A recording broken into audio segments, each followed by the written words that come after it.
हम्म। हाँ, नमस्कार दोस्तों। आज हम आप लोगों को नया वीडियो लेके आया हूँ। रस, हिंदी में रस होते हैं ना, तो रस कितने प्रकार के होते हैं, रस का मतलब क्या होता है और रस का अस्थाई भाव, प्रत्येक रस का अस्थाई भाव क्या होता है। ठीक, आज आप लोगों को ये सारे कंसेप्ट क्लियर कर देना चाहता हूँ। ठीक, तो पहले हम ये समझते हैं कि हिंदी में रस क्या होते हैं। ठीक, रस, जैसा कि हमने लिखा है कि सामान्य भाषा में रस का अर्थ स्वाद से लिया जाता है। हम आप रस का मतलब किसी जैसे स्वाद से लेते हैं, यानी लिक्विड से भी लेते हैं, परंतु साहित्य में, ये तो हिंदी साहित्य है, तो साहित्य में रस का आशय मन में उत्पन्न होने वाले उस आनंद से लिया जाता है जो काव्य को पढ़ने, सुनने अथवा देखने से मन में उत्पन्न होता है। कहने का मतलब कि जो काव्य साहित्य है, काव्य साहित्य में रस का मतलब वो होता है, जैसे हम आप वैसे तो रस का मतलब समझते हैं कि भाई कोई कोई पेय पदार्थ हमने लिया या कोई रस जो है चखा उसको या लिया, हाँ, तो उससे लेते हैं। लेकिन जो काव्य साहित्य का जो रस है उसका मतलब ये होता है कि मतलब जो काव्य को पढ़ने, यानी किसी काव्य को, यानी कविता को जब हम पढ़ते हैं, ठीक, तो पढ़ते हैं या सुनते हैं या तो देखते हैं। ठीक, अब यहाँ पर मैं आप लोगों को क्लियर करना चाहता हूँ कि जैसे पढ़ने का मतलब, जैसे कोई चीज़ कविता हम पढ़ते हैं तो उससे हमारा मनोभाव बदलने लगता है। ठीक, जैसे कविता में भाई कुछ ऐसी कविताएं हो सकती हैं जो कि हंसी के भाव भी दे, कुछ दुख के भी भाव देते हैं।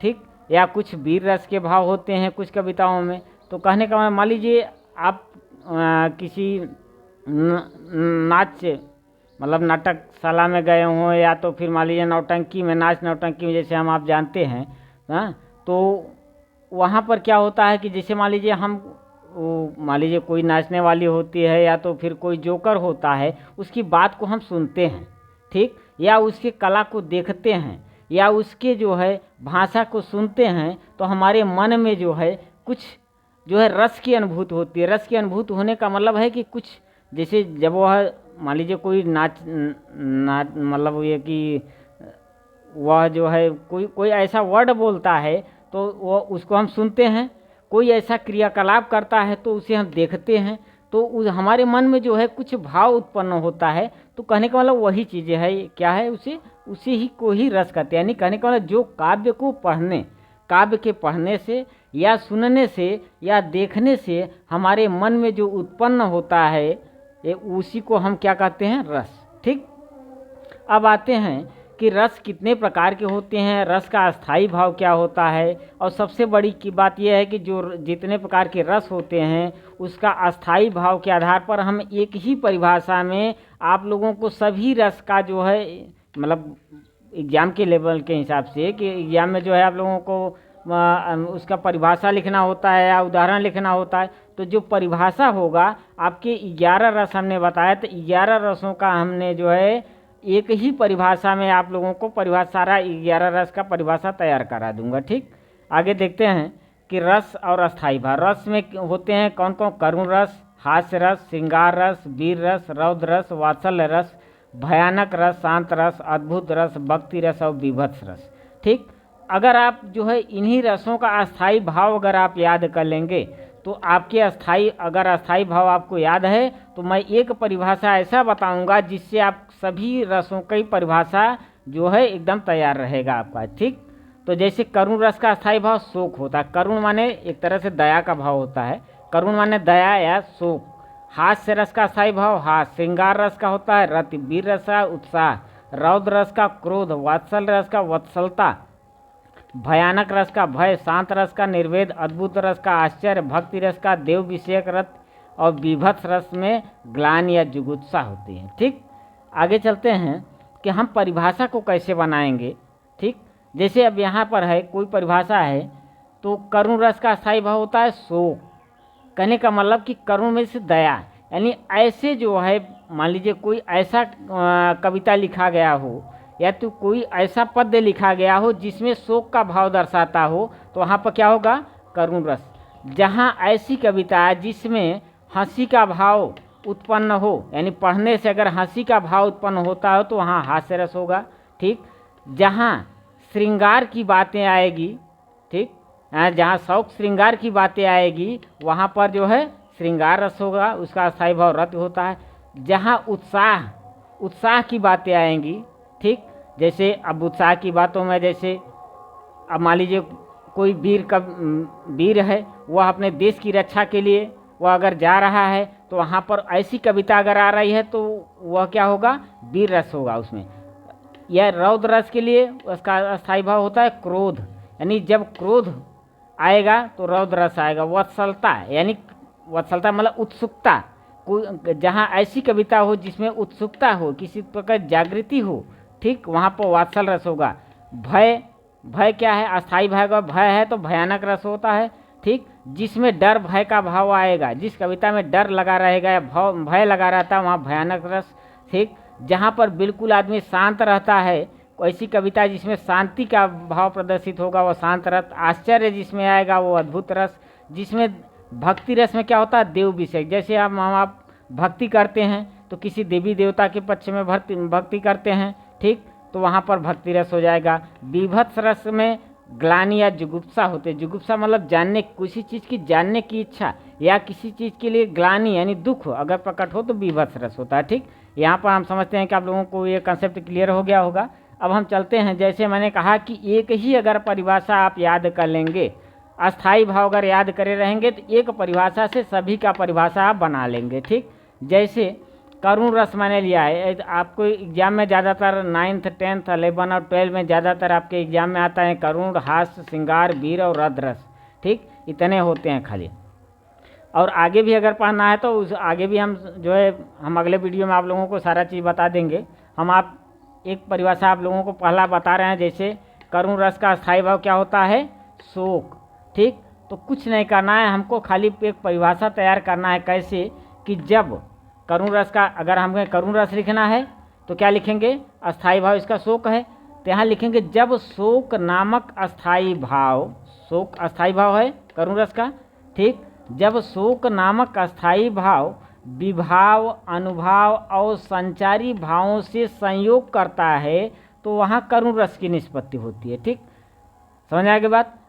अब उसी तरह से अगर दूसरी परिभाषा मान लीजिए आपको बनाना है, हास्य रस के बनाना है परिभाषा, तो बस कुछ भी नहीं रहेगा, यहाँ शोक के जगह क्या करेंगे, मान लीजिए हमने करुण रस के जगह हास्य रस बनाया, ठीक, हास्य रस का अगर मुझे बनाना है तो यहाँ पहले अस्थाई भाव लिखेंगे, क्या है, हास्य, यहाँ शोक के जगह लिख देंगे जब हास्य नामक अस्थाई भाव, पूरा परिभाषा वही रहेगा, जब हास्य नामक अस्थाई भाव विभाव, अनुभाव और संचारी भावों से संयोग करता है तो वहाँ करुण रस की निष्पत्ति, सॉरी करुण रस नहीं बल्कि हमने क्या लिखा है, हास्य नामक अस्थाई भाव लिखा है तो हास्य रस, बस खाली चेंजिंग यही होगा, यहाँ आप जो है अस्थाई भाव लिखेंगे और यहाँ जो है रस का नाम लिख देंगे, बाकी सारे परिभाषा आपको एक ही परिभाषा में क्लियर हो जाएंगे, ठीक। जैसे आपको मान लीजिए श्रृंगार रस का लिखना है परिभाषा, ठीक, तो यहाँ श्रृंगार रस का चूंकि रति होता है, यहाँ करुण को हटा देंगे, ठीक, तो श्रृंगार रस का अगर रति होता है तो यहाँ पर बस इतना चेंज करना कि जब रति नामक अस्थाई भाव विभाव, अनुभाव और संचारी भाव से संयोग करता है तो वहाँ कौन से रस, श्रृंगार रस की निष्पत्ति होगी, ठीक। जैसे मान लीजिए वीर रस का हमें परिभाषा लिखना है तो वीर रस की परिभाषा के लिए क्या लिखेंगे हम यहाँ, जब उत्साह नामक अस्थाई भाव विभाव, अनुभाव और संचारी भाव से संयोग करता है तो वहाँ वीर रस की निष्पत्ति होती है। मान लीजिए क्रोध, ये रौद्र रस लिखना है तो रौद्र रस का अस्थाई भाव क्रोध होता है, तो हमने पहले यहाँ लिख देंगे कि जब क्रोध नामक अस्थाई भाव विभाव, अनुभाव और संचारी भाव से संयोग करता है तो वहाँ रौद्र रस की निष्पत्ति होती है, ठीक। इसी तरह से सारे परिभाषा आप लोग क्लियर कर सकते हैं, ठीक। अब हम चलते हैं, आप लोगों को एक रस के बारे में बता देते हैं। जैसे आपने करुण रस हमने लिया है, ठीक, करुण का मतलब होता है, मैंने बताया कि करुण का मतलब ये शोक यानी दया, ठीक, जहाँ दया का भाव आए या शोक का भाव हो, यानी जिस कविता में शोक के भाव प्रदर्शित हों, ठीक, उस कविता को पढ़ने से, ठीक, अगर शोक के भाव प्रदर्शित हो रहे हैं तो वहाँ करुण रस होगा ना।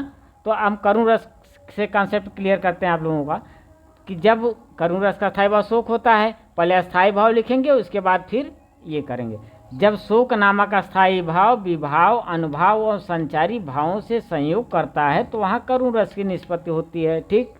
अब आपके परिभाषा क्लियर हो गए, तो यहाँ क्या है, अस्थाई भाव क्या होना चाहिए यहाँ पर, करुण मतलब शोक, जब शोक नामक अस्थाई भाव जब आएगा तो अब शोक, अब यहाँ कविता में देखेंगे कि शोक आ रहा है कि क्या आ रहा है, कविता से क्लियर होगा। ठीक, हम एक उदाहरण लिए हैं, मान लीजिए एक नवदंपति का शादी हुआ है, तो वहाँ से हम एक उदाहरण लिए हैं कि अभी तो मुकुट बंधा था माथ, अब हुए कल ही हल्दी के हाथ, खुले भी न थे लाज के बोल, और खिले थे चुंबन शूल्य कपोल, और हाय रुक गया यही संसार, बना सिंदूर अनल अंगार, और वातहत लतिका यह सुकुमार, और पड़ी है छिन्नाधार। अब हम आपको ये इस परिभाषा मतलब इस उदाहरण का थोड़ा सा अर्थ बता देंगे तो आपको पता लग जाएगा कि यहाँ पर शोक के भाव आ रहे हैं कि हास्य के भाव आ रहे हैं कि श्रृंगार के भाव आ रहे हैं कि वीर के भाव आ रहे हैं। ठीक, जैसे मान लीजिए कोई व्यक्ति है, वो उसकी शादी हुई है, ठीक, या वह शादी के लिए गया है, शादी करने के लिए जिस डेट पे जाता है, तो वह जब भी शादी करने के लिए जाता है तो अपने माथे पर मुकुट बांध के जाता है ना। तो अभी तो मुकुट बंधा था माथ, अभी अभी की बात है कि उसके माथे पर मुकुट बंधा था, और हुए कल ही हल्दी के हाथ, और जब वह शादी किया तो लोग कहते हैं ना कि हाथ पीले हो गए, यानी हल्दी के हाथ होने का मतलब कि शादी हो गई, हाथ में हल्दी लग गई, हाथ पैरों में हल्दी लगने का मतलब कि शादी होना। ठीक, तो वही बात है, अभी तो मुकुट बंधा था माथ, यानी वह व्यक्ति जिसकी शादी हुई वह गया, मतलब मुकुट बांध के गया, और वह जो है दूसरे दिन अपने हाथ हल्दी करते हुए अपनी दुल्हन को अपने साथ लेकर के आ रहा था। रास्ते में तो खुले भी न थे लाज के बोल, क्योंकि जब एक औरत जब अपने ससुराल जब आती है, नई नवेली रहती है, तो उसके लाज के बोल खुले नहीं होते हैं। कहने का मतलब वह बहुत ज़्यादा बोलती नहीं है, बहुत शर्माती रहती है, हाँ, वह लजाती रहती है, हैं। तो खुले भी न थे लाज के बोल, और खिले थे चुंबन शूल्य कपोल। कहने का मतलब उसकी कहने का मतलब कि वह जो है एक नई नवेली दुल्हन होती है, तो खिले थे चुंबन शूल्य कपोल, यानी उसके गाल जो है, मतलब ये कि जैसे कहा गया है कि खिले थे चुंबन शून्य कपोल, यानी उसके गाल मतलब एक मतलब किस लेने लायक थे। कहने का मतलब यहाँ है खिले थे चुंबन शून्य कपोल का मतलब उसके गाल मतलब फूले फूले हुए थे, यानी कहने का मतलब वह नवयुवक थी, बिल्कुल नवयुवती थी। तो हाय रुक गया यही संसार, अब बना सिंदूल अनालंगा। फिर से दोबारा हम रिपीट कर देना चाहते हैं कि अभी तो मुकुट बंधा था माथ, कहने का मतलब एक व्यक्ति था जो कि वह शादी करने के लिए जाता था, अपने यहाँ माथे पे मुकुट रख के। दूसरे दिन वह जो है क्या करता है, वह अपने मतलब दुल्हन को लेकर के रास्ते में आ रहा होता है। उसी समय जो है चूँकि वह नई नवेली दुल्हन होती है, उसके लाज के बोल नहीं खुले हुए थे, मतलब उसके गाल भी काफ़ी मुलायम थे। मुलायम का मतलब ये कि खिले, उसके गाल खिले खिले थे। ठीक, और तब तक मान लीजिए संयोग दुर्भाग्यवश क्या होता है कि रास्ते में अपने घर दूल्हे को अपने घर आते आते रास्ते में मान लीजिए सपोज दैट एक्सीडेंट हो जाता है, तो क्या होता है, हाय रुक गया यही संसार। उसका संसार यानी उस दुल्हन का संसार यहीं पर रुक जाता है, यानी एक्सीडेंट हो गया है, और उसका दूल्हा जो होता है वह जो है मृतक हो जाता है। हाय रुक गया यही संसार। उसका जो गाड़ी का एक्सीडेंट जब हो जाता है तो दूल्हे की मृत्यु हो जाती है, और बना सिंदूर अनल अंगार, अनल माने आग होता है। ठीक, बना उसका सिंदूर जो है मतलब वह इतना दुख में, भाई नई नवेली दुल्हन थी, उसका पति अगर उसी समय मर जाता है, उसके लाज के बोल भी नहीं खुले थे उस समय। और बना सिंदूर अनल अंगार, उसका सिंदूर जो है आग के समान प्रतीत होने लगा। और वातहत लतिका यह सुकुमार। वातहत लतिका का मतलब ये होता है कि जैसे वायु से आहत, यानी मान लीजिए बहुत बड़ी तेज से तूफान आई हो, तूफान आने के बाद पेड़ पौधे की डालियां जो है, लताएं जो है क्या होती है, झुक जाती हैं, यानी बिल्कुल कितने तो पेड़ पौधे की डालियां टूट करके गिर जाती है। उसी तरह से यहाँ उदाहरण दिया गया कि वातहत लतिका यह सुकुमार। जिस तरह से तूफान आने पर पेड़ की डालियां झुक जाती हैं, टूट के गिर जाती हैं, पत्ते गिर जाते हैं, उसी तरह से वह भी जो नवी नवेली दुल्हन थी वह भी पड़ी है छिन्नाधार का, मतलब वह बिल्कुल वह ज़मीन पर लेट जाती है, उसे जैसे होश चेत ही नहीं रह जाता है। कहने का मतलब कि बेसहारा पड़ी रहती है। ठीक, तो यहाँ पर हमारे कहने का मतलब ये है कि यहाँ पर आप लोगों को क्या समझ में आया, यहाँ पर आप लोगों को खाली इतना समझना है कि इसमें जो है शोक के भाव आ रहे हैं कि हास्य के भाव आ रहे हैं कि श्रृंगार के भाव आ रहे हैं कि मान लीजिए वीर के भाव आ रहे हैं, किसके भाव आ रहे हैं। यहाँ पर हम देख रहे हैं भाई, जैसे कोई नई नवेली दुल्हन है, वो शादी करके आ रही है, उसका पति दुर्भाग्यवश अगर उसकी एक्सीडेंट हो जाती है, वो एक्सपायर हो जाता है, तो क्या होगा, उसमें तो शोक के भाव आएंगे ना। चूँकि एक करुण रस का उदाहरण है, इसलिए मैंने ऐसा उदाहरण आप लोगों को समझने के लिए अच्छे ढंग से दिया है। ठीक, तो मैं समझता हूँ कि आप लोगों को ये कंसेप्ट क्लियर हो गया करुण रस। अब इसके बाद हम आप लोगों को अगले वीडियो में हास रस, श्रृंगार रस, वीर रस और रौद्र रस, या उसके बाद अगर और आप लोगों को पढ़ना होगा तो आप लोग कमेंट बॉक्स में लिखेंगे, तो हम उसको सारा जो है आप लोगों को बता देंगे।